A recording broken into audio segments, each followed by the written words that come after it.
Hey guys, how you doing today? Glad you could join me again for Mark's Outdoor Adventures, and I really appreciate you taking the time out of your day to watch my video. I'm on my lunch break, so I thought I'd do a quick video here in the boat. Uh, got the top off of, got the cover off of it, getting some stuff put in and taken out, and it's summertime and it is hot, hot, hot. It's in the 90s. Water temperature's way up. Uh, water, most of the lake's water temperature's in the mid 80s now. Some of the lakes has got the water back down to normal pool. Um, yeah, so fish is getting out into their summer hunts, and it is time for the big worm. I love the Zoom Old Monster. I fish it most of the time. One of my favorite colors is the plum. I really, really like the plum color. And I also use strawberry and red bug and some green pumpkin and cherry seed and some of those colors. I get some of my plastics from Obsession Tackle. Check out obsessiontackle.com. They've got some really good plastics as well, but they don't have a 10-inch worm yet like these Zoom Old Monsters. I also use the Old Monster Magnum. It's a 12-inch worm, but I use the 10-inch most of the time. Most of the time, I like to Texas rig it. When you Texas rig a worm, you just put the point in just a little bit, bring it back out. By the way, this is a Gamakatsu G Finesse worm. I've gotten where I really like these G Finesse worms.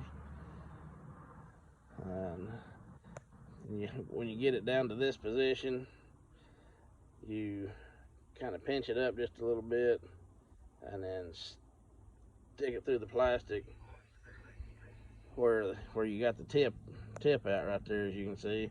Then you can just barely pinch the plastic right back over the top of it, and you can kind of pull that. You got a perfectly straight worm now, and it is ready to fish. One thing that I have learned is if this Old Monster has a flat side right here, and that flat side is where most people will end up putting their hook. But if you'll take these ribbon tail worms, this just applies to ribbon tail worms. Other worms that has a flat side, it's fine to rig them that way, to rig on the flat side. But the ribbon tail worm, I have found, if you'll get it to where you can see that this is the way that the tail is supposed to be. It's supposed to be up this way. If you will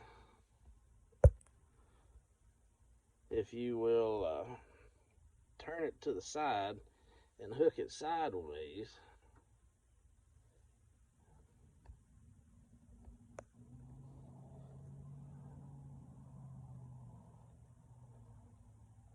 just the regular Texas style.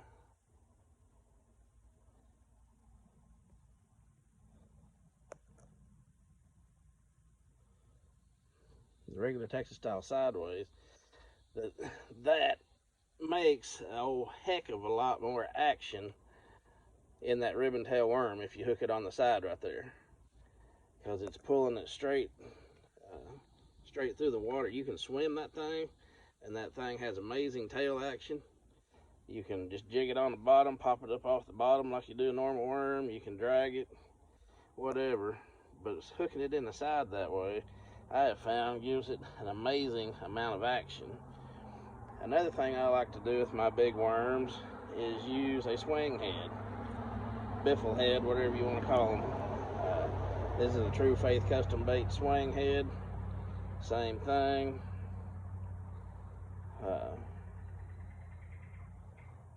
Just like the Texas style. Put it up on there. And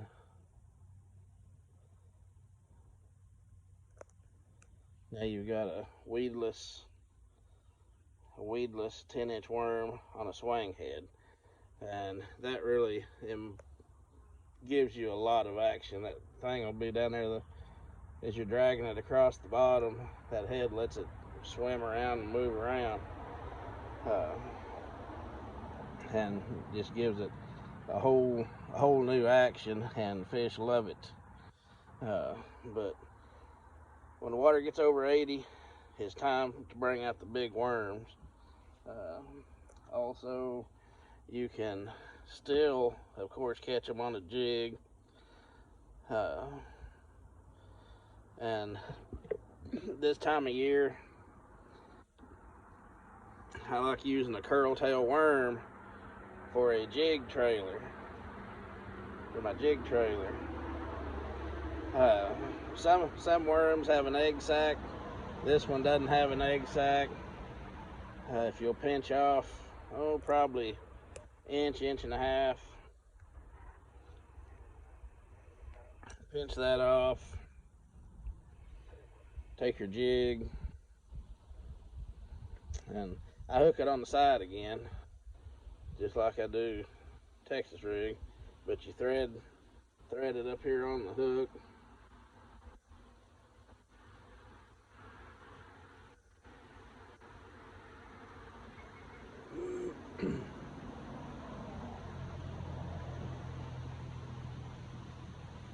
You'll thread that up there on the hook.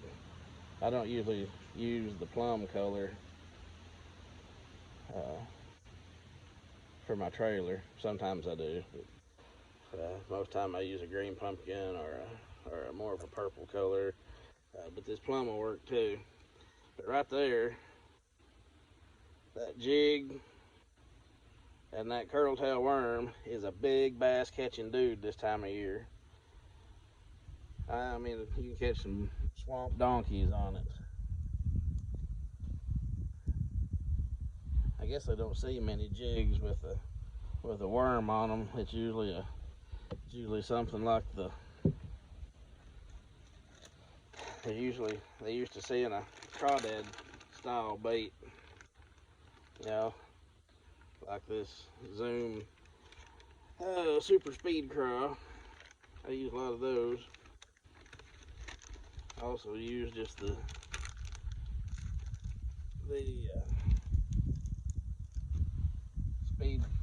smaller speed craw. Another thing I still use, I don't have one out right now, but it's the Big Bite Bait Fighting Frog. Still use it on the wobble head. Texas rig that Fighting Frog on there, and you can still catch some big bass out on the points and rock piles and brush piles and that kind of thing. And then also the jig, you want to throw that in the brush piles and rock piles and that kind of thing. The big worm goes in the rock piles, brush piles. Anyway, I throw most of these on 16-pound Sniper fluorocarbon line, somewhere around a 7-to-1 gear ratio reel, and a 7-foot to 7'3" Falcon lowrider rod. That's my setup on the heavy action or medium heavy action, either one, on the jig, worm, and swivel head. But that's what I'll be throwing this time of year most of the time. It's also, you can still catch them on a deep diving crankbait. But most of the lakes some of the lakes has the water back down the normal pool. Table Rock's back down the normal pool. The water's out of the bushes. Flipping Bite's gone. You can still get a bit early on top water, early and late. Still get bit early and late on all the lakes, actually, on top water. After the sun comes out, they go down. You got to get out that big worm or jig, or swing head, and start fishing out deeper. Those fishes out there in their deeper haunts now, you want to fish anywhere from 15 to 25, 30 foot deep, maybe deeper. A good rule of thumb is 3 times the water clarity. Table Rock, you can see down 8 or 10 feet, so you're going to be fishing at least 30 feet. And most of the time, but that's kind of the way I do. Rule of thumb is three times the water clarity. So it's 6 feet water clarity times 3 is 18. 8 times 3 24, and so on. That's kind of where I start. If I can't catch them there, I start going a little shallower, or I go a little deeper and I watch my electronics to see if I can see them on my electronics. Another thing that's still working some is the old ball and chain Carolina rig. They're still catching a few on the Carolina rig.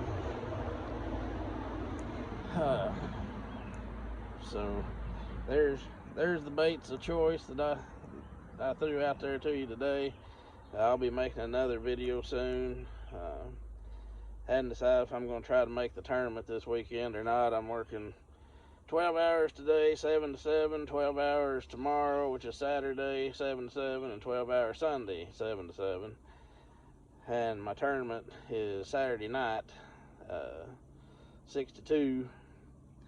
So I'm not sure if I'm going to try to fish that, or I may go fish just part of it at least so I can get out there and jerk a lip.